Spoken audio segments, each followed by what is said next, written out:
Hello, everyone, and welcome. My name's Tami Simon. I'm the founder of Sounds True, and this is the very first virtual fundraiser we've ever done, produced by the Sounds True Foundation. And my heart feels warm and full of excitement about all of us gathering together to raise funds for the scholarship program for the Mindfulness Meditation Teacher Certification Program, a 2-year program. We have over 600 people who have applied for scholarships. 200 of them are Black, Indigenous people of color. And our goal at the Sounds True Foundation is to raise as much money as we can and help as many of these individuals receive full scholarships to the program. Thank you for your support. Thanks for being with us. And we'll start this evening with Jack Kornfield helping us all come together here and gather with a short meditation. Jack, welcome. Thank you, Tami.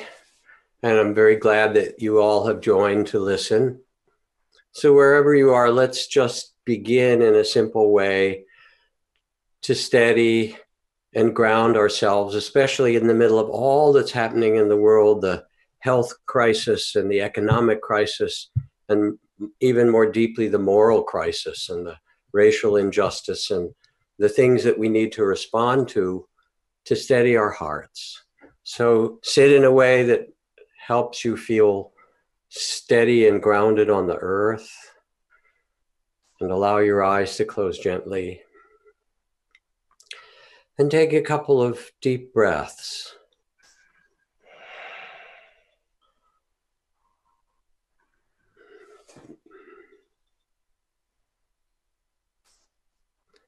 And as you sit quietly, let yourself feel the grounding of your buttocks on the cushion or the chair, your feet on the floor, and the connection to Mother Earth below you. Imagine or feel that you are like a great tree and you have roots that go deep into the earth.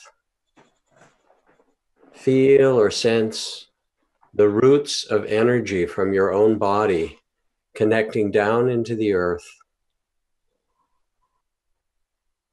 leaving you steady and strong, even as the winds sweep the branches and leaves. Feel the steadiness and the strength that comes from connecting.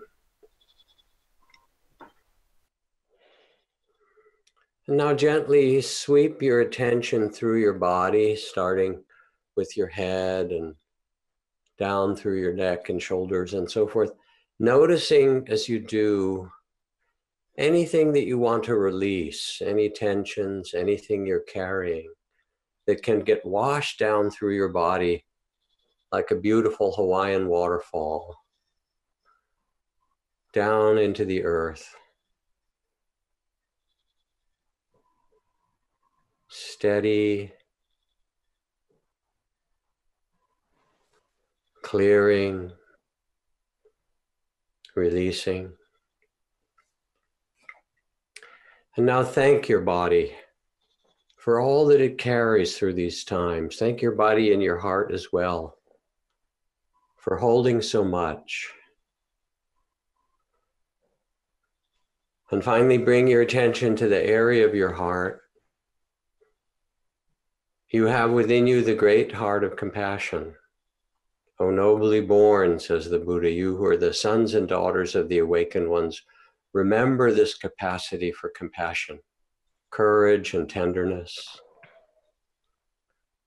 And as you attend to your own heart, let yourself become aware of the struggles and sufferings within your own friends and family.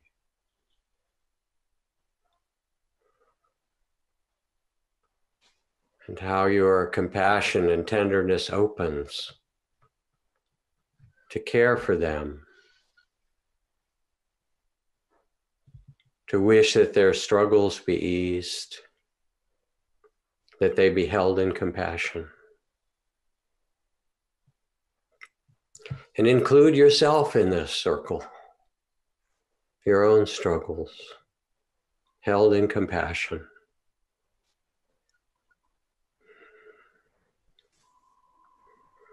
And let the heart open further now to extend compassion like a beacon, a lighthouse, to those struggling or suffering, those in the streets protesting, and those in our prisons, and those in the hospitals, and their caregivers, and parents who are concerned about their children around the world, and all who are struggling or suffering, and even those who are causing suffering out of their ignorance and fear and delusion. Let the compassion spread from you to hold humanity in this earth with tenderness and courage. And then listen to your heart for an intention for your response. What does your heart ask you to do?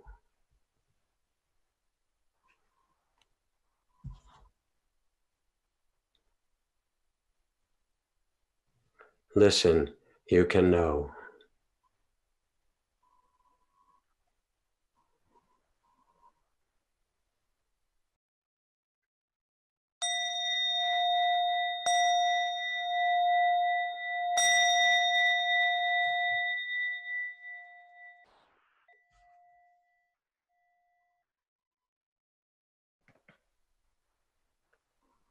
Thank you, Jack. As you know, we're here with 4 teachers who lead and teach right at that intersection of wisdom practices and social change. And here during this unprecedented time that we're in right now as a collective, we're gifted with having the chance to hear from each of them about their view, where they see the most important leverage points when it comes to the title of our gathering this evening, Love in Action. How do we bring our love into action right now? And we're going to start with Valerie Carr. Valerie has just published a new book. It's called See No Stranger, a memoir and manifesto of revolutionary love. She's a celebrated activist and filmmaker and a hugely powerful, loving presence. Valerie? Thank you so much. Can you all hear me okay? Beautiful. I just want to say I feel deeply grateful to share this space with you. Jack, when you dropped us into our bodies, I could feel the tenderness in my heart. And I want to share with you that I'm holding in my heart right now the image of Skyler Herbert, a little Black girl, 5 years old, the same age as my son, growing up in Detroit, Michigan, the daughter of first responders. Skyler was one of the youngest to die of COVID-19, and a pandemic that has disproportionately killed Black people. Her face, her radiance, lives in my heart right next to the image of George Floyd.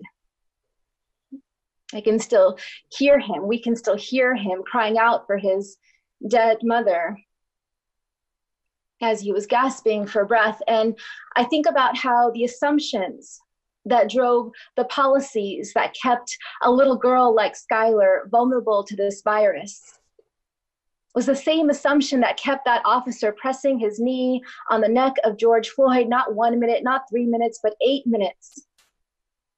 It was the assumption that Black people in America are disposable.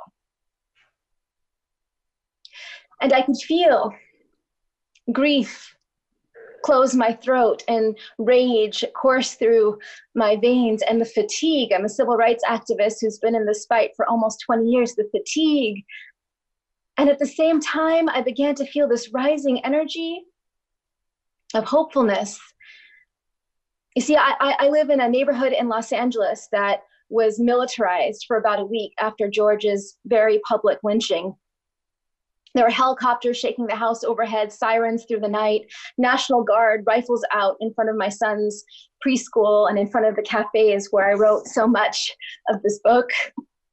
And we didn't leave the house until finally we ventured out, my son in the back seat along with my 1-year-old daughter. And I was so worried that I would have to explain the guns to my son. And I saw him looking out the window with just this look of astonishment. And I followed his eye line, and I saw that he was looking at the fact that our street had been transformed. Here in Venice, there were public art of George Floyd and Breonna Taylor and Trayvon and Tamir Rice, and there were BLMs with hearts everywhere. And he looked at me and said, "Mommy, did you do this?" And I said, "No, Cubby," because all he hears me talk about in this house is love and justice, revolutionary love. And I said, "No, Cubby, we did this. Millions of us rising up in our grief, in our rage, in our act of resistance, not just to resist oppressors, but to try to reimagine America as we know it. This revolutionary moment that we are in, I never thought that I would see it in my lifetime." And I've been thinking about this question that I want to offer you all, this question that I have been asking myself every day the last 3 years. What if this darkness in our nation right now, what if this darkness is not the darkness of the tomb, but the darkness of the womb? What if our America is not dead, but a country still waiting to be born? What if this is our moment of great transition?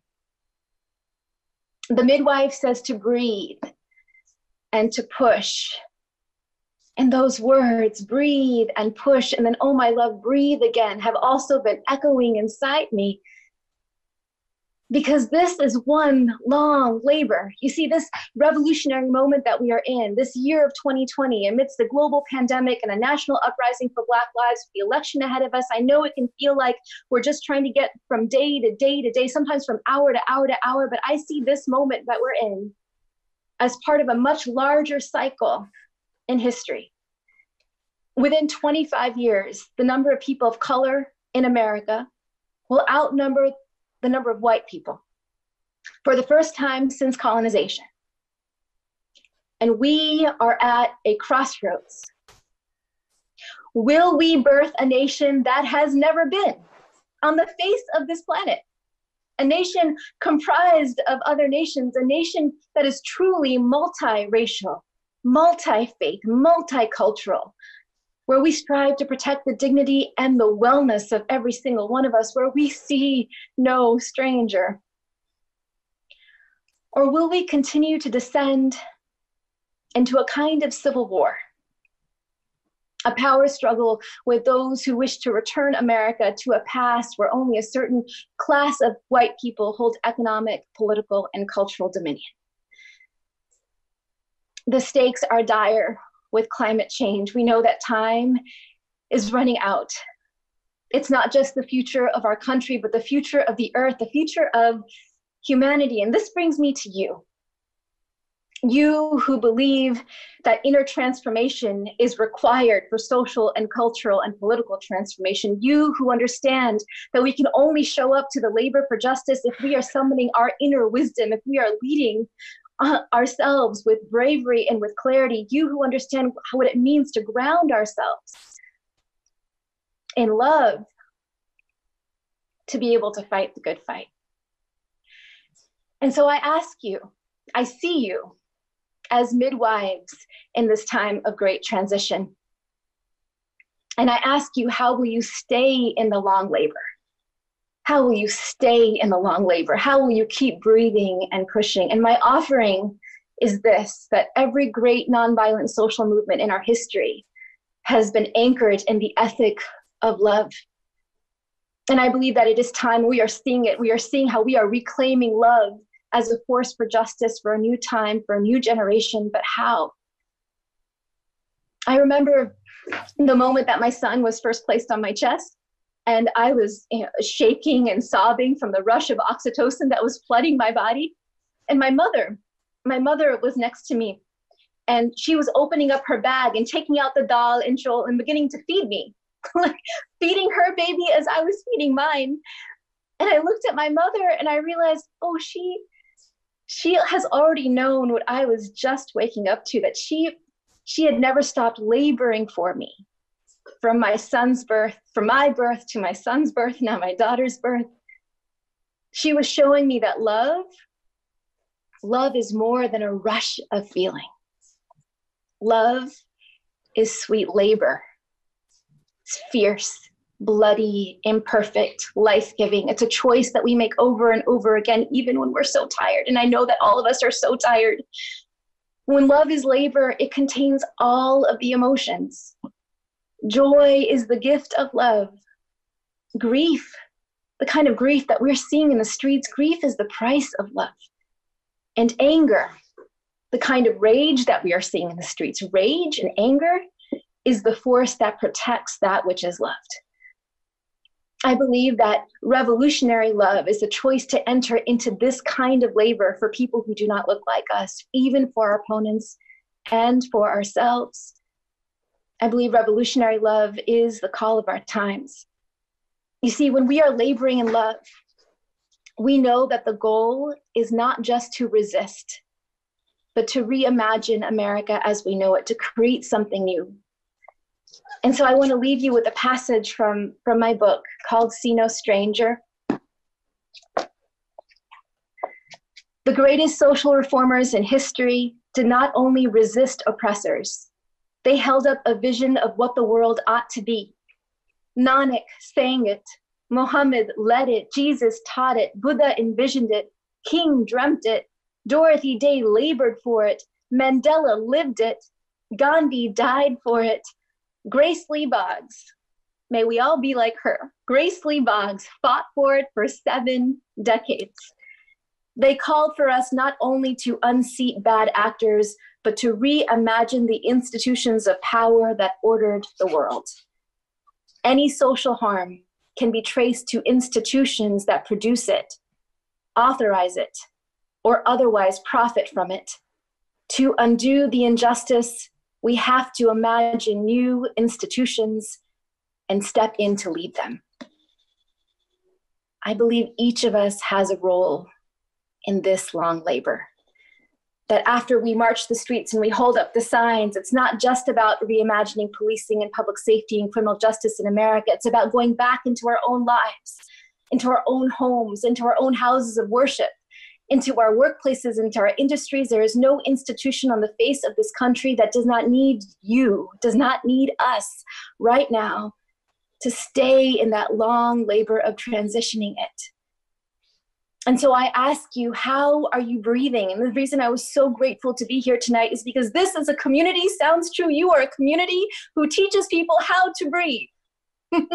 How are you breathing, my love? And then once we breathe together, oh, now how are we going to push together? Imagine the force that will be released when all of these people, all of this community shows up, not just now and not just in November, but in the months and the years to come for racial, social justice in America. I like to think that we will be someone else's ancestors one day. And as I hear my children crying downstairs, and if we get this right, they will inherit not just our fear, they will inherit our bravery. Thank you all for making me brave. I'm so grateful to this community. Thank you, Valerie. Maybe we can just take a couple of breaths and breathe together and let Valerie's comments and the energy of her presentation sink in.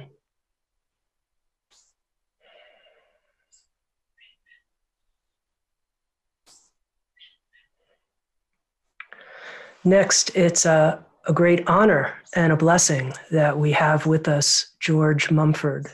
George is an expert at applying mindfulness to performance on and off the basketball court.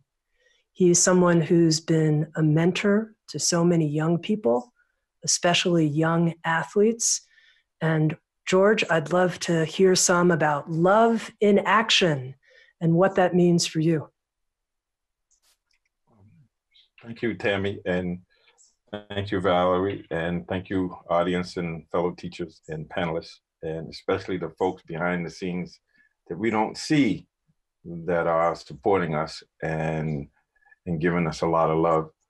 So I'm grateful for this opportunity to talk. I've been very active on the virtual space, more so during this time of COVID, and getting to the place of dealing with injustice or racism. And the thing that has been consistent for me is this talking about the possibility of myself, which includes all of us, the possibility of being able to hold the hurt and then generate the hope. And so follow up on Valerie, love is active. Love is a verb. Love is something Eric Fromm talked about in his book, The Art of Loving, that it entails that it's something, love is active, and we label for what we love, and we love what we label for. And so, and love and understanding in my mind are the same. As when we love something, we want to nourish it and make it grow. And so when I think about loving and this idea of love, so we know the hurt pretty well. And the interesting thing about this whole process is the open-heartedness that's required to hold the hurt. And the hurt is tremendous. I'm not minimizing it. And I think we all hurt in our own different ways. But telling you from my experience being a person of color, a man of color, and to me, everything that everybody is excited about, this has been happening my whole life. This is not new. This is my experience. And so for me, I've had to, well, I haven't had to, but I chose to connect to my Buddha nature, my Christ consciousness, my divine spark, my masterpiece, because we all have that. We are wired for love. We are wired for compassion. We are wired for forgiveness. And so for me, it's understanding how do I relate to myself, because I have to begin with me. So how do I care for myself? How do I respond to my own needs, even when I don't think I have them? You know, especially growing up in this culture, I don't get stressed. Well, good luck with that one. When I can be still and know, I could see, well, I may not feel I'm stressed, but my shoulders are up around my ears. So there's something going on there. And so this idea of being vulnerable, this idea of being open to the possibility that I'm easily hurt, and that there's a lot, this is very painful, and at the same time, not to get lost in the pain, not to get identified with it, but to also understand generating the hope. So how do I generate the hope? I generate the hope by focusing on love, on focusing on how I can be of service, on focusing on how I can feed my and create more love. So I talk about in my book, The Mindful Athlete's Secret to Pure Performance. It's kind of my story about my struggle with addiction. And in the book, I talk about this Cherokee grandfather that's talking to his grandson, and he's telling the grandson, I have this ferocious battle going on inside of me between these two wolves. And I'm going to shorten it. One is, let's say one is the fear wolf, and the other one is the love wolf. And so the grandson gets very concerned and says, Granddad, which one will win? And his grandfather said, the one that I feed. And so if we want love, we have to be love. We have to feed love. We have to nurture. And love by itself nurtures and grows. It makes things that we express our love towards, it makes that grow. It's a growth process. And sometimes growth is, we have growing pains. We have fear. We have anxiety. And so for me, just to keep talking about, yes, it's hurtful. This has been going on for a long time, maybe more than 400 years. If you want to go back to Egypt, it's been going on a long time. But at the same time, it's like, what do we do? Are we willing to put some skin in the game? Are we willing to step up and not step aside and be willing to say, okay, I'm going to say yes to love, no to hate.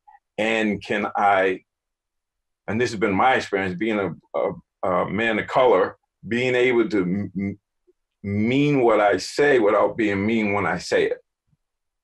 To be able to be a warrior and a healer at the same time.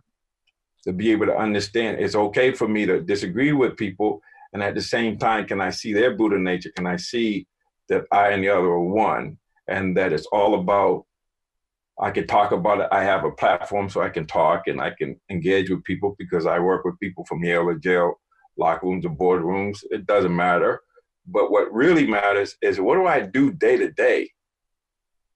Can I look in the mirror and give myself care? Can I respect myself as I am? Can I know myself by being open to seeing how I am relating?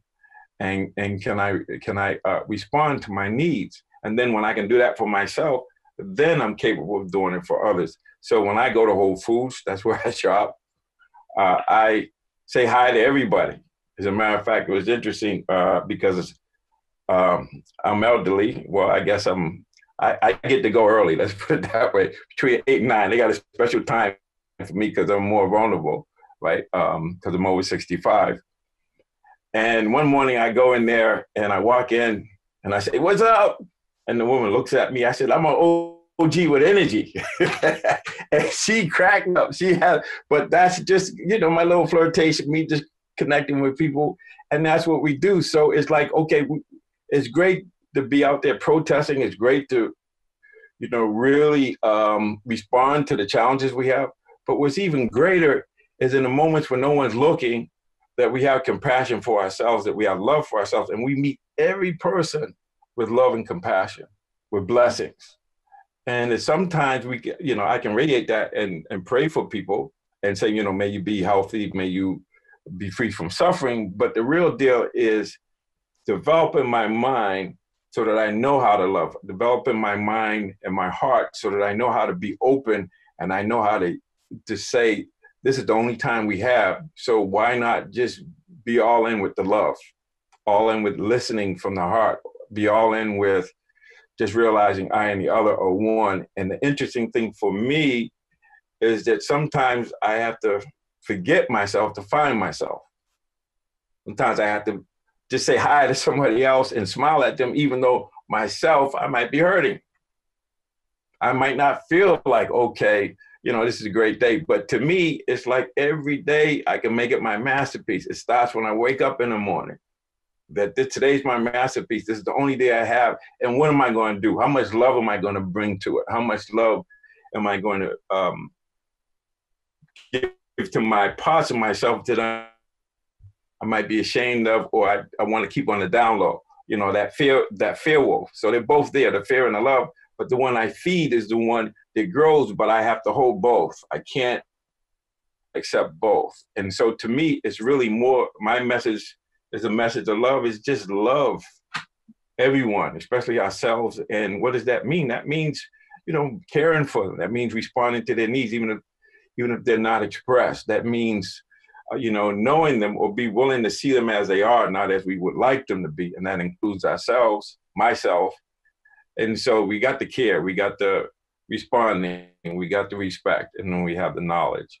And so I'm just excited about being here. And I just want to share that, this idea of just love everything, everyone. And it's not like things are great and I'm being Pollyanna. No, it's like embracing the whole thing. So can I see every experience that I have with myself and others as of equal value?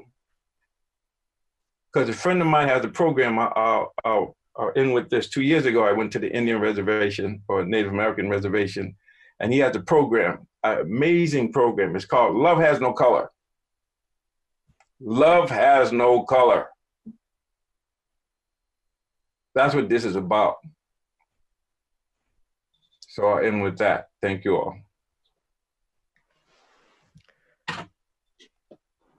Thank you, George. And again, we can just take a couple of breaths and let George's comments and the energy of his presentation sink in.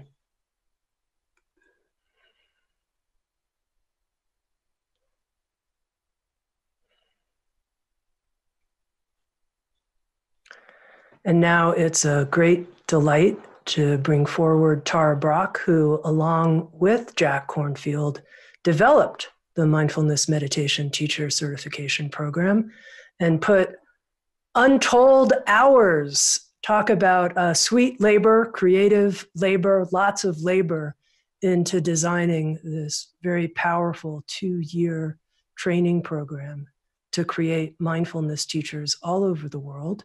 She's someone who I believe has become one of the most beloved meditation teachers of our time. Tara Brach. Thank you, Tami, and thanks to each of you. It's just a pleasure. I'm just still kind of digesting what I just heard. To listen to Valerie talk about revolutionary love and to see no stranger and to feel the passion and compassion, and to listen to George in that phrase right from the start, hold the hurt, generate the hope. Wow. So my friends, thank you for being here, and thank you all of you for being part of this. So I'm reflecting on all the places, the tender points of suffering that we have, whether it's the destruction of our larger body, this earth, or the racial violence, all the different ways of inequity. And they in some way come down to the same root over and over when I really reflect. And I love the words of Mother Teresa. She says, we suffer because we forget our belonging to each other. We just forget our belonging. And I think the reason that in the midst of such crisis, more and more people are turning to spiritual practice, to mindfulness, to the mindfulness trainings. I mean, we have so many people wanting to teach other people how to do this, is because we get it when we're in crisis that the old ways we're doing it don't work. We have to call on something deeper and more powerful and more pure, which speaks to the love that George was just talking about, and the quality of presence. I mean, we can't hold the hurt unless we know how to be present. So the hope is, and this is my hope, and I'm feeling more hope, I think, than I felt, and I don't know how long, because it's just here, it's in my body. But the hope is that this is a real acceleration in consciousness going on, where our hearts break open to care in a way that can be more sustained. And the wound that's calling for our most direct attention is what, to me, is clearly a caste system. I don't know another way to really think of it. It's a caste system. And our brains are the architecture of our brains create caste systems. They've been going on all over the earth, everywhere.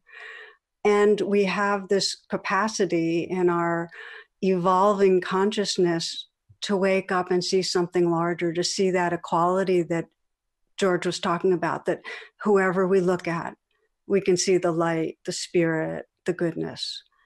We have that capacity. So our challenge, can we see the caste system, see our parts in it? Can we wake up from it? Just to see it on all the levels, and, in the United States, at the bottom of our caste system are Black people, and then so many others, Indigenous and Asian and Latinx and so on. It's the target of horrific violence. Can we see our caste system? Can we see our part?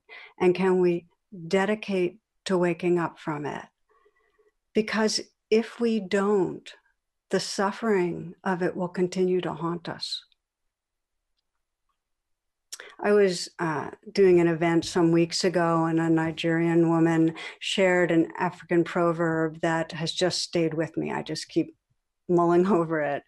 And it goes like this. It says that the child who is not embraced by the village will burn it down to feel its warmth. The child who's not embraced by the village will burn it down to feel its warmth. So deep in us is that longing for belonging. It's so deep. And I imagine most of us listening know what it's like to be pushed away, to feel like we're not loved. Most of us have had that experience, some of being abused and traumatized. And also many of us are waking up to the pain of pushing away and excluding and being numb and not paying attention to how we have a privilege that means others are denied of it. And I'll speak personally that it's increasingly clear to me that living in a fairly white bubble for these decades has disconnected me from reality in a very real way. It's disconnected me from a richness and a beauty in being part of the whole village, that I've been smaller because of it. So it's not a correct political good thing to be doing, to be deepening attention to racial violence. It's for the sake of freedom, of being whole. I want to share two conversations, because part of my path has been to extend myself in ways, deepen relationships with people of difference, and in that process to listen more, just to listen, to ask questions and listen, to really try to understand more. So two conversations in the last month. One first was with a Black friend who had been at Lafayette Square protesting, and the day that people were tear gassed, and came back days after.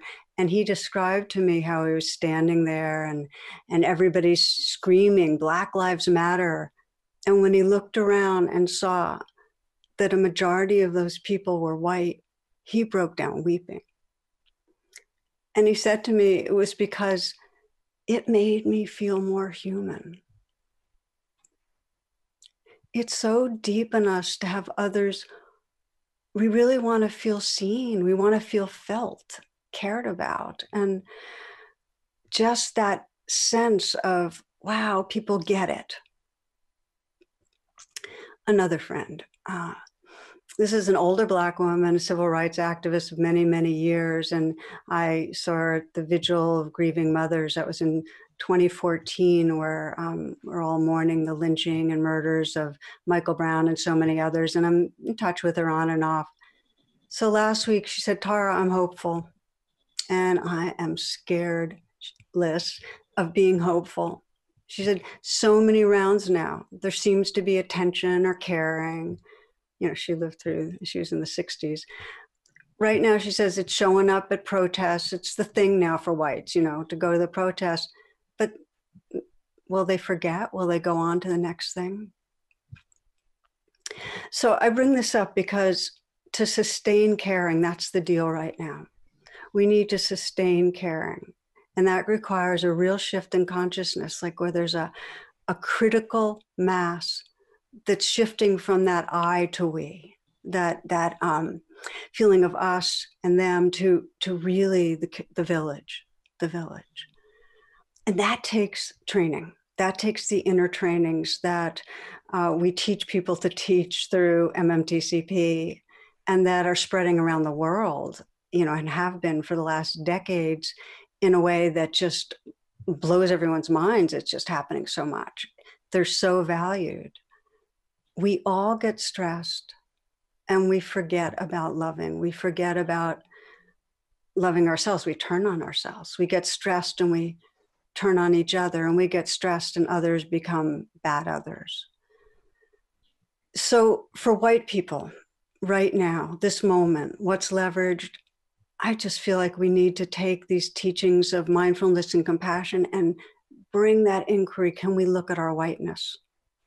You know, can we have the courage to stay with the feelings of guilt or shame or defendedness? And can we do that together? We need affinity groups. We need to be together in it, because otherwise we just take it too personally, and we can't tolerate it, and we get contracted. For white people, we need to really be able to be with that white fragility and read the book White Fragility and be with each other, bringing mindfulness and compassion to what's here. We need to step out of our bubble and hang out with people who aren't like us. We mostly hang out with people that are just like us. So we need to stretch and listen and be with others. And for Black and Indigenous and people of color, to bring these practices alive individually and in community is an incredible process of the self-care and the self-healing that's needed to respond to the trauma that's been in these bodies, these Black bodies, for generations. It's so needed. One friend of mine here in DC brings mindfulness to teens, and he describes in doing restorative justice, and this is a member of our teacher training, describes how sworn enemies, these teens, they start practicing mindfulness and they can start actually reconciling. They can start looking at each other and not seeing bad other. So my last conversation I want to share with you is a Black friend in DC. He's a college professor and a preacher. And he was reflecting on the need of more people of color who are teaching mindfulness. And what he said was, our people are traumatized, and it's through the generations, and it's in our bodies. He said, these practices and teachings help us clear stress from the body and manage the everyday microaggressions, those micro assaults that set us up for chronic stress-related illness. He said, mindfulness practices help us regard ourselves in a positive way and relate to others. And then the last thing he told me, he said, it serves multiculturalism. It brings us together because we step out of our traditional religious affiliations and hold hands with everyone that wants to raise consciousness, to take care of each other. So I'll end with that and just say we have an amazing number of applicants, and they're amazing people that want to, people of color that want to teach. And they get it on the difference it can make for Black communities all over the world. And the access has been limited, like access to everything good has been limited. And we want to change that. Thank you for your help. Thank you so much, Tara. And I think I was just moved, Valerie, when you talked about Sounds True being a community of people who breathe together, which inspired me to have these couple of breathing moments after each of our presenters. So we'll do that.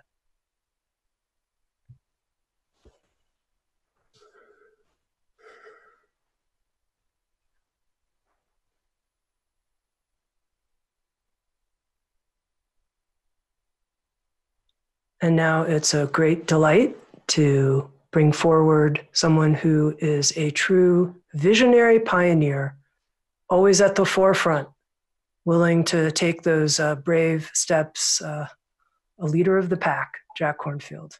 Jack? Thank you, Tami. I'm just sitting here with my heart full and touched, listening to you, George, and to Valerie, and to Tara. And I could just stop with this and weep and smile and just feel inspired. Yes, I've been out on the street some. I've been protesting, which I've kind of been doing for 50 or 60 years or however long I've been able to do it. What's been really moving, there's something different this time. There's a sense of hope, and there's also a sense of, I don't know, maybe it's the beloved community that Dr. Martin Luther King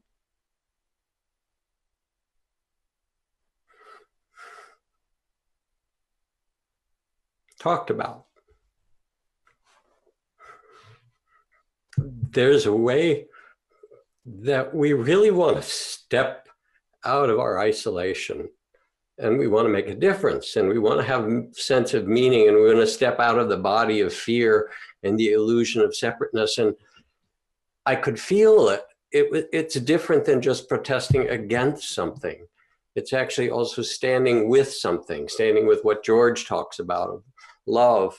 And when you ask about love in action, I learned it, as we do, we learn it from one another. I was in the forest monastery with this Cambodian monk, Mahago Sananda, dear friend and colleague, during the Cambodian genocide.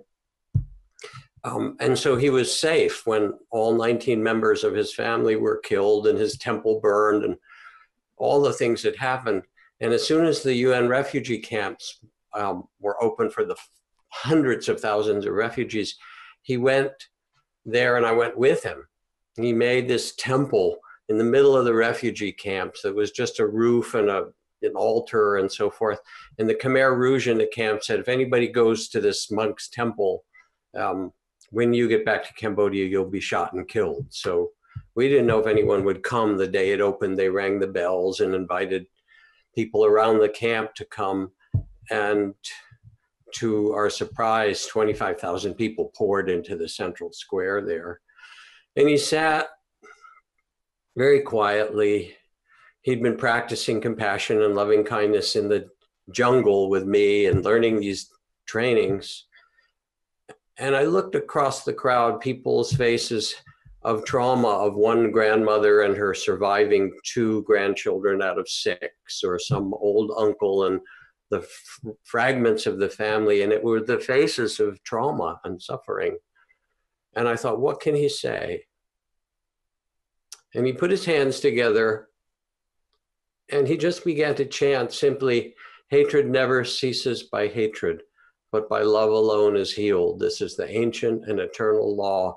In Cambodian and in Pali, Sanskrit, chants they knew from their childhood but hadn't heard in years because of the Khmer Rouge. And he chanted it over and over, and soon they were chanting with him, weeping as they did.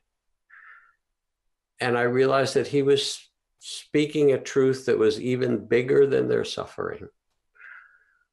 And for 15 years afterward, nominated many times for the Nobel Prize, he led people on foot back to their villages. He said, you can't go back in a bus or a truck.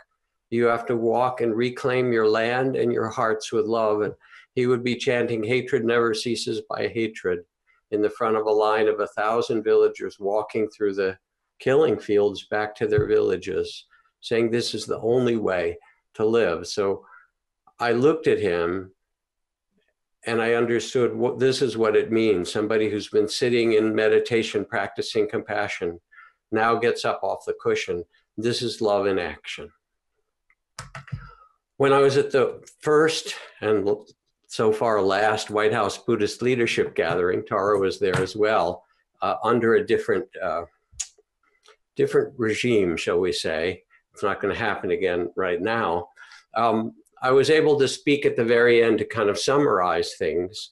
And there are all these beautiful Buddhist teachings about wise society, meeting in harmony, treating each other with respect, caring for the vulnerable, caring for the environment. And they're part of the same great teachings that you'd find in the indigenous wisdom of the Iroquois or the African elders or Plato or Lao Tzu. I said, but here's the difference. They're not just ideals, but in fact, there are practices and trainings that can change our hearts as human beings so that we can embody these. They're not just something to think are beautiful, but we can train ourselves.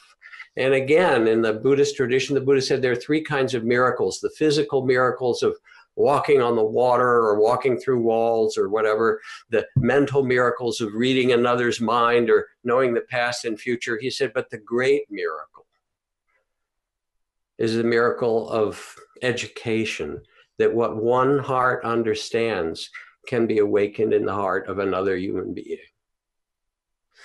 And there are, I said, there at the White House, and we know it, all of you listening know it, there are practices and trainings, 7,000 neuroscience papers and studies that have been published in the last few decades, that the trainings in mindfulness and compassion and loving kindness and so forth bring about emotional regulation, clarity of perception, greater physical healing, a steadiness of attention and inner well-being, and most importantly, increased empathy and compassion, the ability to see another with your heart. And these are things that we teach in this program, but most of all, they are your birthright. They are who you really are underneath all of these things. And in this time of crisis, with Black Lives Matter and the global pandemic and all the hurt that George talks about that we have to carry in some way, we also need something as magnificent as and great as the suffering. As Ghosananda said, here is a truth that's ancient and eternal, the law. The hatred never ends by hatred, but by love alone is healed. And we human beings, this is our great history. Somebody asked the anthropologist Margaret Mead what she saw as the first signs of human civilization. They thought she might say cave paintings 50,000 years ago, or, pieces of ancient pottery, or chipped spear points or arrow points. She said, no, it was a broken femur, a broken thigh bone that had been healed. And she said, you see, if an animal broke their leg in the wild, they couldn't run, they couldn't get food or water, and they would be prey and they would die. But this human being broke their leg, and some people carried them to safety and fed them and gave them water and nurtured them until they could be strong again. She said that to her was the beginning of true human civilization. And this is in you and in us, in our DNA. We human beings have this possibility and capacity. And what we're teaching here, they say in Zen, there are only two things. You sit and you sweep the garden. And it doesn't matter how big the garden is. It's the garden of the world. You quiet the mind and tend the heart with some courage. You hold the hurt you have. You evoke the hope that George spoke about, and you have a clearer and more courageous sense of what's possible because you faced yourself. And then you get up and you serve, not because you need to serve somebody else, but because it's us. Because when you get quiet, you realize that every breath you take, somebody near you just breathed. That everything you eat, every strawberry you get at Whole Foods was picked by somebody with a bandana in the hot sun and carried by some unknown truck driver and somebody who worked in the back of the market that morning to put it out. That you can't separate yourself, that we are a family and we're a love. And we're loved. All the terrible things that happen are outshined every hour by billions of acts of kindness, by people putting scrambled eggs or oatmeal or Chinese noodles on the table for their daughter or their son, thousands and thousands of times in every family. And so you get up and you feed the hungry and you promote truth and reconciliation. And mostly you have the practices that steady and sustain you. And when you get quiet, you can ask the only real important question: what would love have me do today? Warriors for the human spirit, says Margaret Wheatley, are awake human beings who have chosen not to flee. They abide. They serve as beacons of an ancient story that tells of the goodness and generosity and creativity of humanity. You can identify them by their cheerfulness. You will know them by their compassion. And when asked how they do it, they will tell you about discipline, dedication, and the necessity of community. So please join us in this community, and thank you. Thank you, Jack.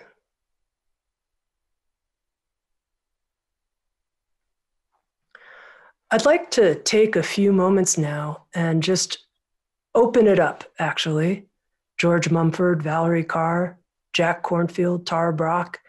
Have you heard something in each other's comments that you want to underscore, highlight, comment on, ask about, something you'd like to add to what you said, anything. I just want to open it up and see what happens. Let's do it. Well, I just want to say, I feel so settled, like a bomb, listening to you, Tara, and listening to you, George, and listening to you, Jack. And it struck me that the words justice or anti-racist or solidarity, that they're not just concepts to hold here, but each of you were speaking to a kind of orientation to life that is personal and political, a kind of way of moving through the world. And it returned me to when I was a little girl, and my grandfather would scoop me up in his arms and give me the words of Guru Nanak, the first teacher of the Sikh faith. Nako beri nahi begana. Nako beri nahi begana. I see no enemy. I see no stranger. Guru Nanak taught that we could look upon the face of anyone and say, you are a part of me I do not yet know. This is the interconnectedness you were speaking of, Jack, how we can pull from our scriptures and songs and our stories and find this enduring truth. You are a part of me I do not yet know. And that truth, it requires us to live a sort of brave life. Because my grandfather used to say, love is dangerous business, right? You can't just say, I love you, I love you, I love you. All talk, no action. Because if I see you as part of me, if I see Breonna Taylor, sister, George Floyd, brother, Trayvon's son, and I let their grief into my heart, then I must be willing to fight for them and with them in the face of injustice. In the Sikh faith, the model, this is Jack's words too, of a warrior, right? The model is the Sant Sipahi, the sage warrior, or the warrior sage. The warrior fights, the sage loves. And so I took it as a path of revolutionary love. And perhaps that's what this great awakening for racial justice is about. It's about all of us finding our path to be braver than we ever have before, to walk this path of revolutionary love together.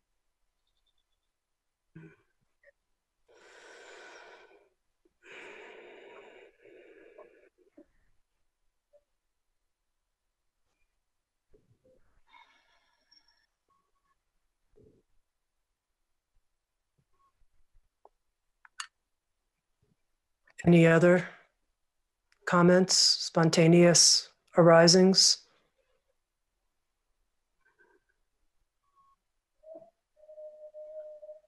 Well, I think I'll throw out a question for you then, which is, as teachers, you've probably heard very carefully and repeatedly what the pain points are and the obstacles people experience in taking this incredible vision, you could say sort of like the heaven dimension that's been laid out here, the call, and really putting it into action in their lives. And I'd love to know how you can help people deal with those obstacles, the most common obstacles that people have to embody the vision that's being described here, that you've each offered in different ways. I'll name the first one, which is that the problems feel too big to people and they feel like they can't make a difference. And they don't understand, you know, there's that famous starfish story of the great waves that washed up all the starfish on the beaches in this part of Mexico. And there was an old man walking down the beach. There was tens of thousands of beach starfish, picking them up and throwing them in the ocean. And somebody came behind him and said, "Old man, what are you doing?" He said, I'm putting them back in the sea, giving them water. And he said, "But there's tens of thousands. What can throwing back, you know, a starfish, what does that matter?" And the old man picked up another one and threw it and said, "Matters to that one." And there's some way in which we can feel like we can't make a difference, and yet everything that we do contributes to the whole. And in some way, you really just need a start. And when you do, especially if you meet other people, then there starts to gather that beloved community or whatever energy we want to speak about. And you realize that the fiction that you have to do it all yourself, that you're all alone, is just not true.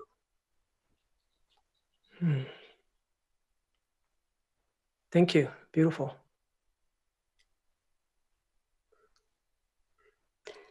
Well, another piece to add on is it can feel like the pain is so much. And like a lot of people feel like, oh, it's not like I'm cut off. I'm just hypersensitive and it just overwhelms me. And there's a feeling like it's too much to handle when we start opening to how much suffering there is. And again, if we're in it together, it's an amazing, different experience to be holding hands with others and working together. And I feel like this is, if ever there's a time that's calling us not to just say, what do I have to bring to this, but what can we bring together?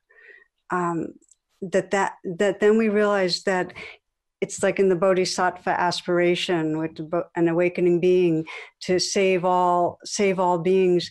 It's not me personally saving all beings. It's an awareness and a love that can save all beings, and that I belong to that. And if we take it personally, it'll feel like too much. If we hold hands, we have the heart space that allows us to move forward. Thank you. George, any final comment to add here?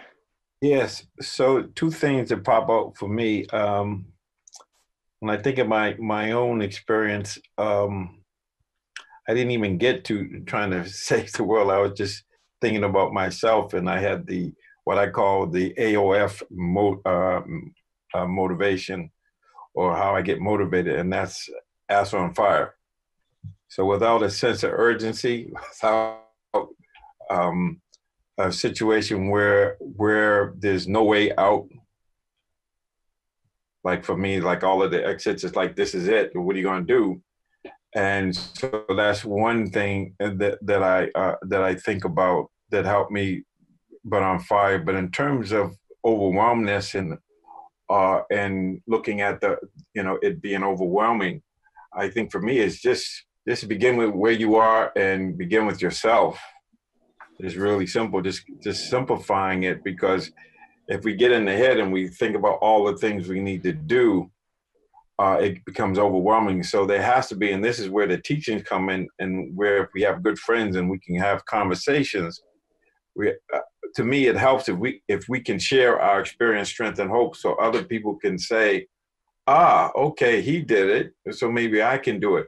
But when I can share it in a way where it's authentic, and it's saying, so it's the same thing. It's like, there's my experience, there's a strength and a hope. And, I did it, and just not trying to proselytize, but just putting it out there so that they can see that the possibility exists for them. Because what it comes down to, and of course I'm into performance, and performance, if you read the text, is really about performing duties of compassion, love and kindness, appreciative joy, equanimity. So performance actually means to have active love, or active taking the practice and engaging others, whether it's through right speech or through care and compassion, generosity. That it's really about just beginning with baby steps, and just saying that, okay, like for myself, I related to my recovery. I'm about 35 years and 11 months clean and sober. And if I thought about staying sober for the rest of my life, that's the problem. But day at a time, moment at a time, being in the moment, that's the way. We got the path. Like, just do what you need to do. So I talk about make the next play.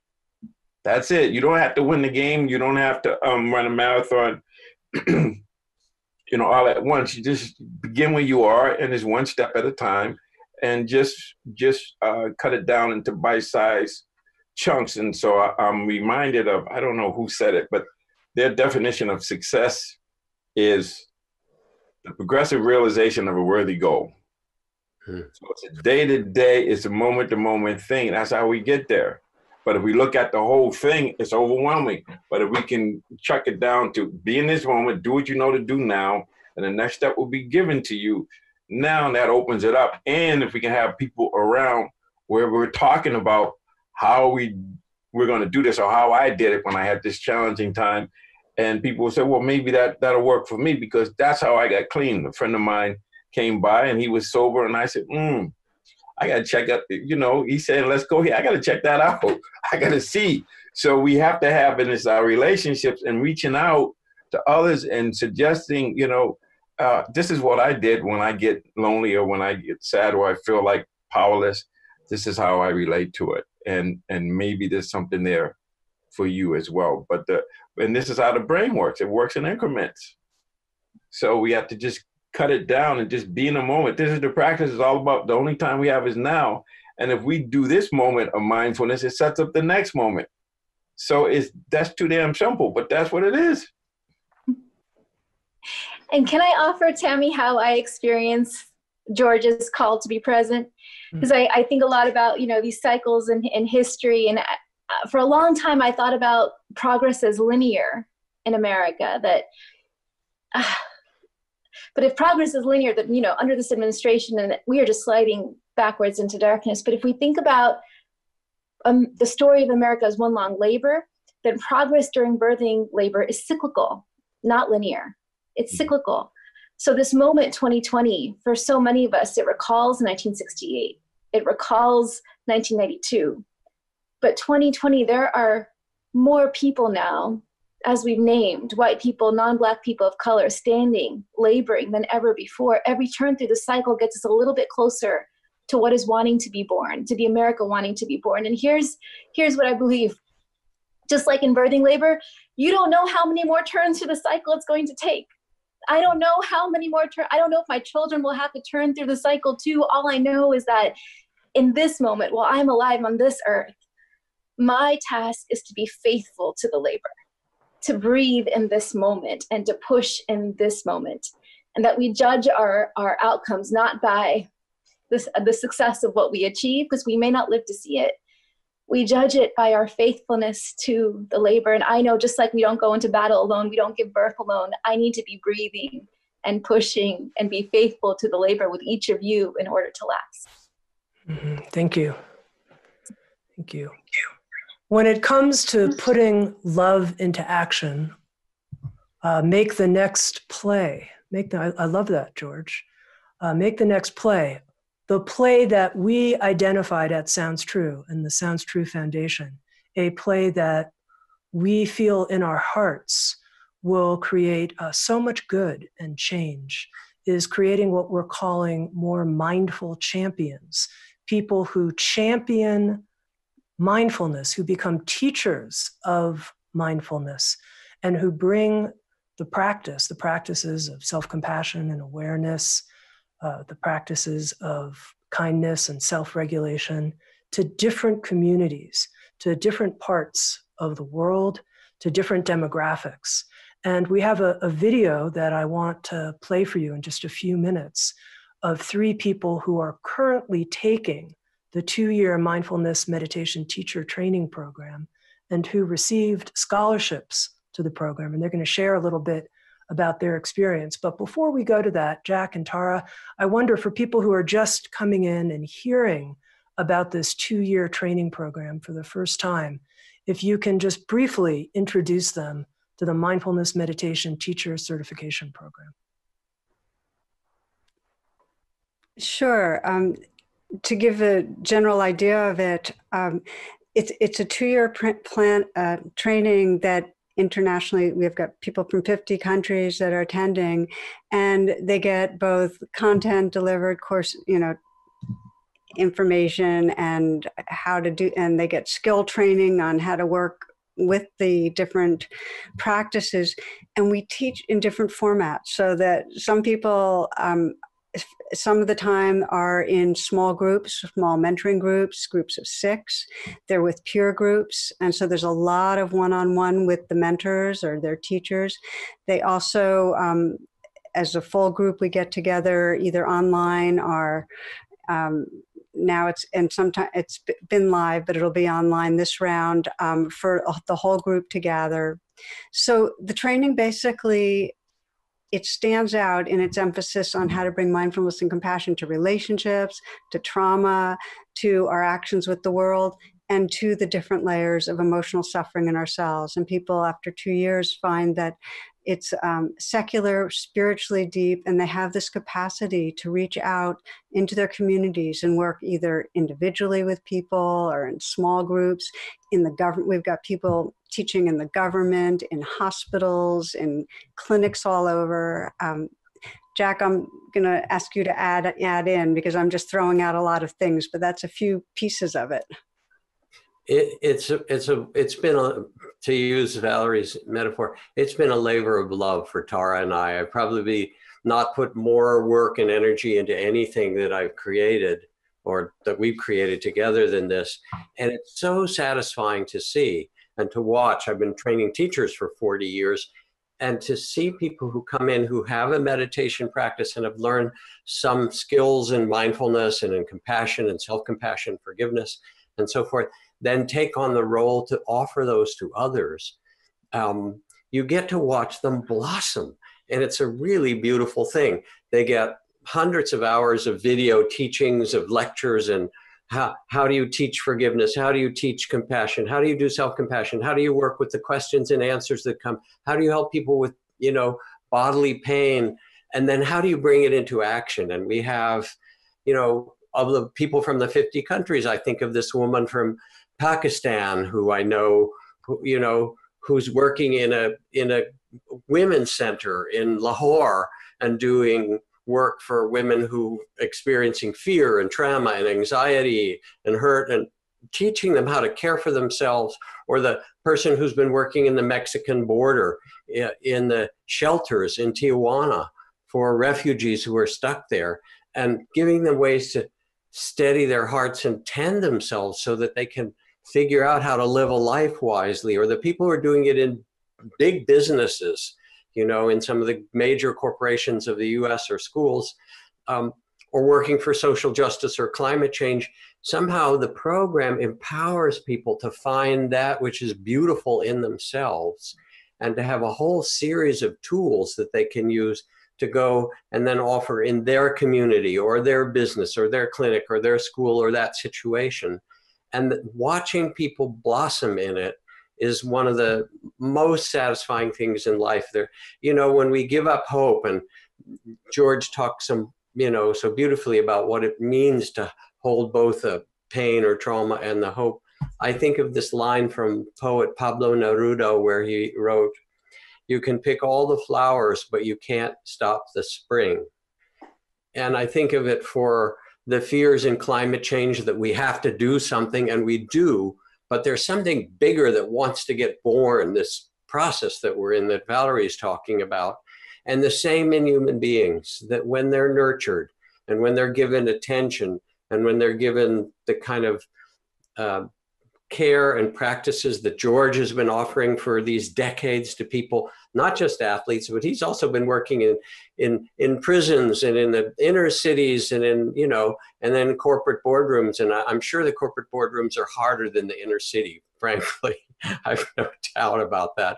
But doing all that and empowering people and watching those who take on these practices and learn to do them through the mentoring they get. They have a great teacher and a mentor group. All of that nourishes them. And then, like Neruda says, you can't stop them from blossoming. And it's a really satisfying and special thing.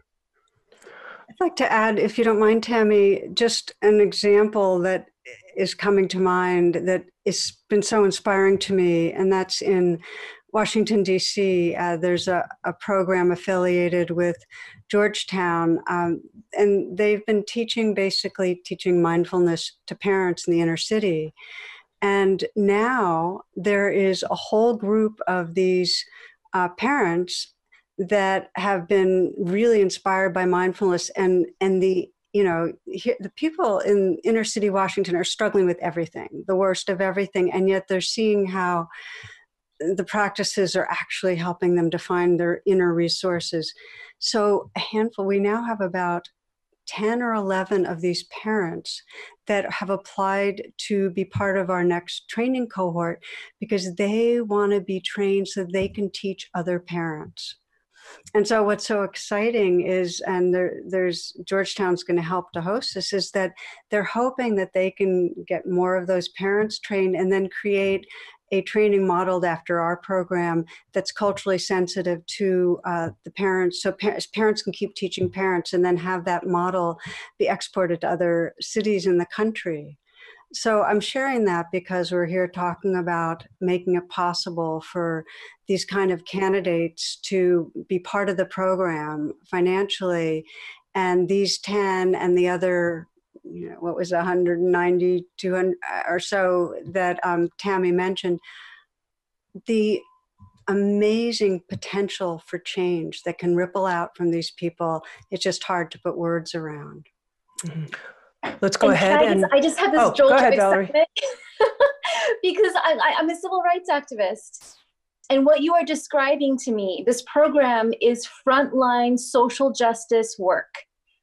I think one of the greatest violences that have been done to communities of color is that our indigenous wisdoms have been suppressed, have been colonized, have been ripped from us. We've been severed from them. And we are the ones now who have held it and have lost it, and now who have been pushed out of access to it. And the programs, and we're carrying so much trauma that this is precisely the moment when we need our ancestral wisdom, and we need programs like this to return us to it so that we can build the resilience that we know that's already inside of us. So the fact that you are offering mindfulness tools to the very communities who most need them and for whom they were ripped from, that's why I believe this is frontline social justice work, that we cannot transition this country without what it is that you are doing.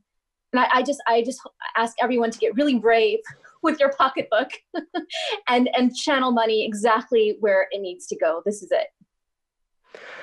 We'll go ahead now and we'll watch this video of 3 people who are graduating from the current program share a little bit about their experience and how they're championing mindfulness in the world. Let's go ahead and watch. Hi, I'm Danso Jamra, and I live in Winthrop, Washington.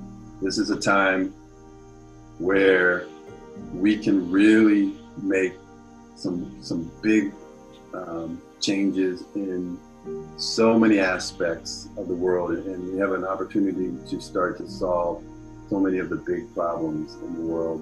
And I know firsthand that mindfulness is one of the best tools to affect that change.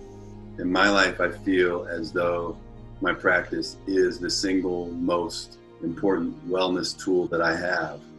And so for people to have access to that it's unbelievable. And when I think about the changes that is going to instill in them, and then after them, once they bring it to their communities, it just brings a smile to my heart, because I know that we're on the path that's going to really have real impact in terms of change in our world. Well, my name is Manuela O'Connell. I live in Buenos Aires, Argentina, in the south part of the world. As a scholarship recipient, it was fundamental for me in Argentina, that it's a third world country. Getting access to this kind of programs is really prohibited because we don't have the means to afford this kind of things. It's very, very expensive for us. I started a little bit right now in this COVID context because I decided to teach my practicum online and offer it for free to the Spanish-speaking population here in South America. And 100 people wanted to access to it. So that gave me that feeling that these kinds of offering are really needed into the world.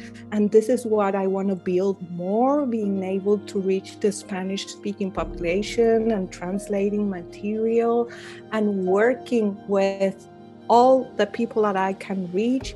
To introduce myself, I am John Combs, and I'm from Arvada, Colorado.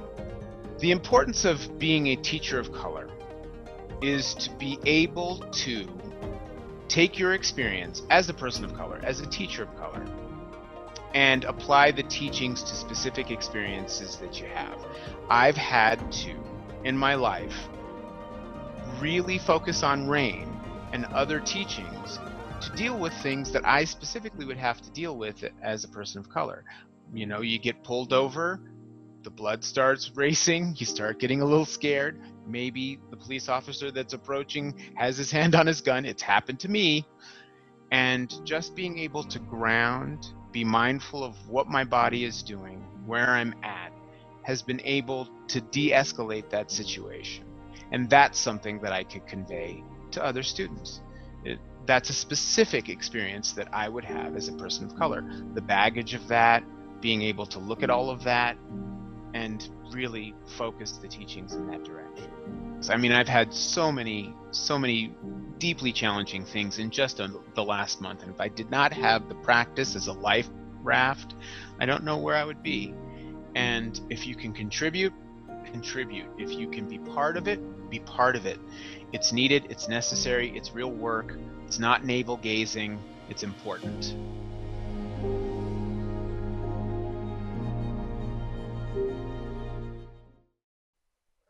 I want to just say again that we've had over 600 people apply for scholarships to the upcoming Mindfulness Meditation Teacher Certification Program, which begins early next year. It's a 2-year training program. 200 of those people are Black, Indigenous people of color, and we want to greenlight as many scholarships as possible. Your contribution here to come and be part of this virtual live event, it's meaningful, and I want to thank you for that. We are going to distribute the replay of this webinar far and wide.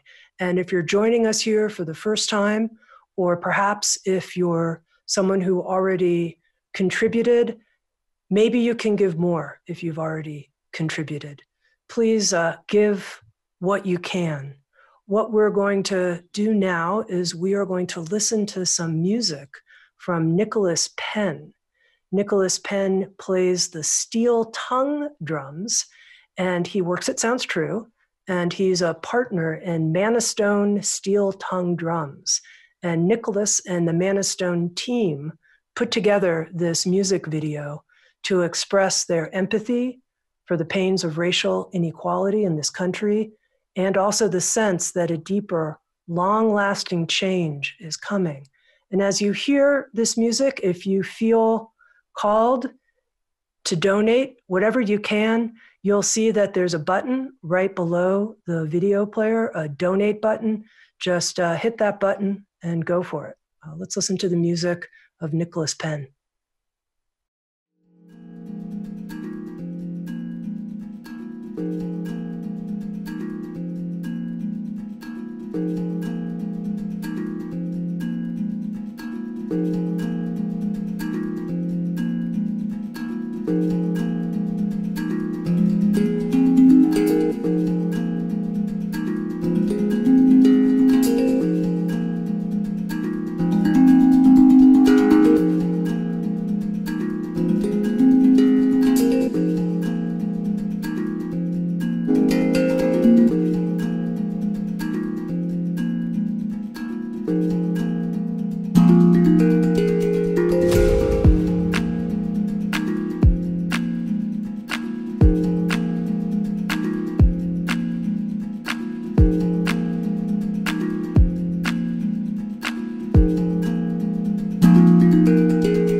Again, thank you, everybody. Thank you for being part of the Sounds True Foundation's first, but I can tell you it won't be the last, virtual fundraising event.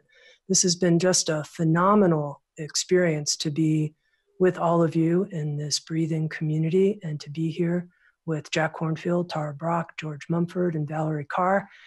I want to open it up for a final blessing comment, and then we'll end with a guided meditation from Tara.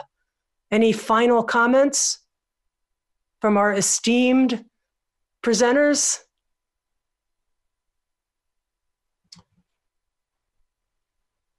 Yes, I just want to say thank you to everyone, especially all the folks on the panel, all the teachers. Love and blessing to you, Tami, and all the folks behind the scenes. This is a very powerful experience for me, and I'm happy to have participated. So thank you. Thank you. Jack? I heard in your words, Valerie, Langston Hughes' poem, Let America Be America. Again, the America she never was. And somehow in your words and George and Tara's and somehow out in the streets, I do feel hopeful.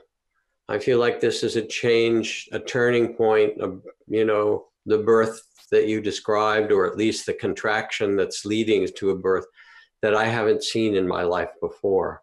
And it feels so important that we all stay strong and stay steady and do one play at a time, one after another, and keep it going. And so it's just a pleasure to have, if I have to be together whether it's in the, birthing process or out on the spiritual warrior battlefield, I couldn't ask for better company than all of you. I love you all, and it's just great. So thank you. Valerie? Jack, I feel that way too. I feel joy in my body. And so it moved me to read to you the last passage of my books, Stranger. Joy is possible, even amid great labors. We cannot force it, but when we create moments to breathe between labor pains and surrender our senses to the present moment, notice the colors and light and feeling of being here, alive, together, joy comes more easily. It is a felt sense in our bodies. In the face of horrors visited upon our world daily, in the struggle to protect our loved ones, choosing to let in joy is a revolutionary act. Joy returns us to everything good and beautiful and worth fighting for. It gives us energy for that long labor. Letting in joy, therefore, is the 10th practice of revolutionary love, the core practice that sustains all others. It makes the labor an end in itself.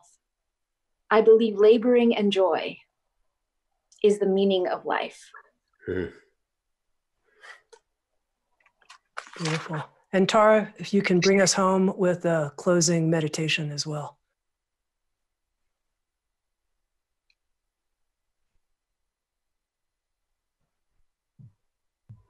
I am now unmuted and able to speak to you.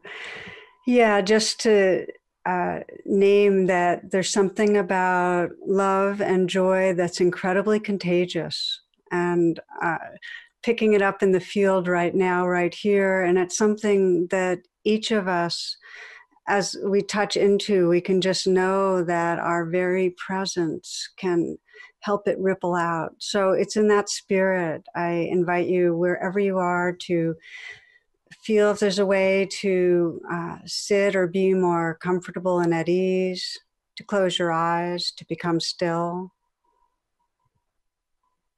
And take a moment to feel this life breath, feel this body breathing.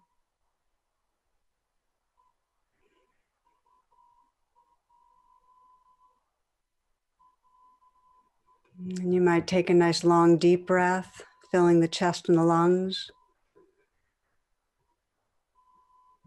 And with the out breath, a letting go, letting go, letting go. And once again, nice deep, full in-breath. And with that out-breath, letting go, releasing, softening down the length of your body, letting go. And then allowing the breath to resume in its natural rhythm and sensing the quality of presence that's right here. Listening to the sounds around you.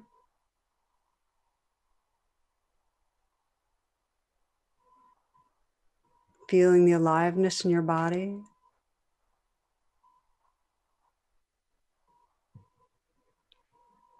Feeling the state of your heart right now.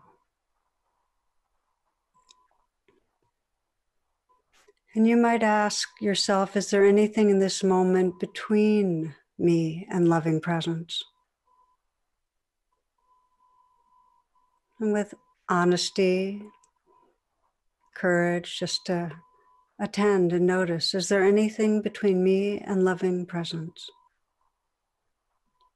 Is there fear, distraction, numbness?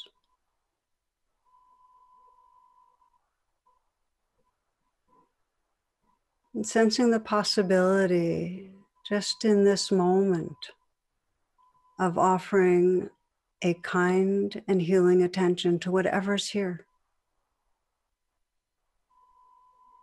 You might even put your hand on your heart and let that love in action be a communication, really from your own awakened heart inward.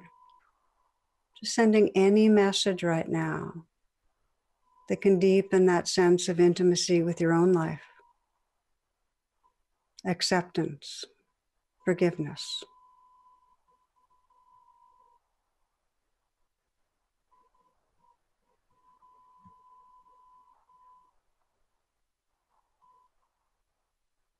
Noticing what happens when there's a gesture of kindness.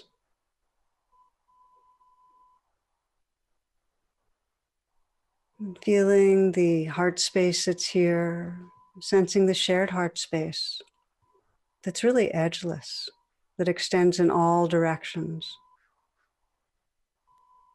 And sense this heart space that's here as holding all beings everywhere. You might imagine our shared village, that you're holding the whole village in your heart, in this heart space. The possibility of all feeling cared about, valued, belonging. A reverence for life pervading. So we sense possibility.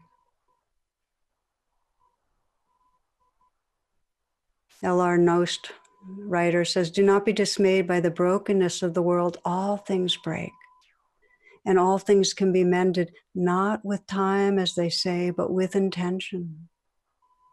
So go, love intentionally, unconditionally. The broken world waits in the darkness for the light that is you."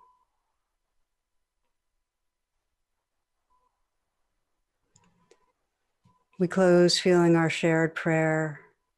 May all beings feel held in loving presence, filled with loving presence. May all touch great and natural peace.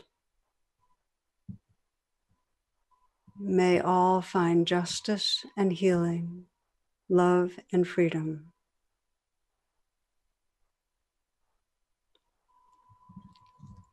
Namaste and blessings.